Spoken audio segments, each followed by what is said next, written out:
Ya se han devuelto más de 570 de los 1.220 objetos que llegaron hasta aquí estos pasados Sanfermines. La mayoría carteras, móviles o documentación, pero siempre hay artículos curiosos que llaman la atención. Lo más curioso pues ha sido la guitarra. Otros años la verdad que hay cosas más curiosas, como la silla eléctrica, incluso hubo un año que apareció una pierna ortopédica. Pero este año ha sido la guitarra de un mariachi, de un grupo de los que vienen a Pamplona a tocar, y se encontró en un autobús de línea, pues la había dejado olvidado. Debieron irse después de tocar de marcha y se le olvidó al hombre la guitarra. Los objetos de más valor ya han sido recogidos. Algunos se envían por correo a los dueños que ya han regresado a sus lugares de origen. En general, nos cuentan, la mayoría de las personas que se encuentran algo que no es suyo lo devuelven, incluso carteras con dinero.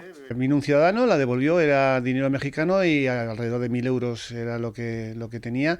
Y a las 2 horas vino la propietaria, era una mujer de Argentina, diciendo que había perdido la cartera y estaba aquí. Tuvo la suerte de estar aquí. Vaya. Durante todo el año, no solo en Sanfermines, la gente suele devolver las cosas. Yo creo que se pone en el lugar del que la ha perdido y le gustaría que a él también se las devolviesen. Entonces entregan muchas aquí durante el año también con dinero y objetos raros también, pero lo entregan. Vaya, no, la gente no suele ni quedárselos ni tirarlos. Si han perdido algo estos Sanfermines, pásense por esta oficina situada en las dependencias de la Policía Municipal.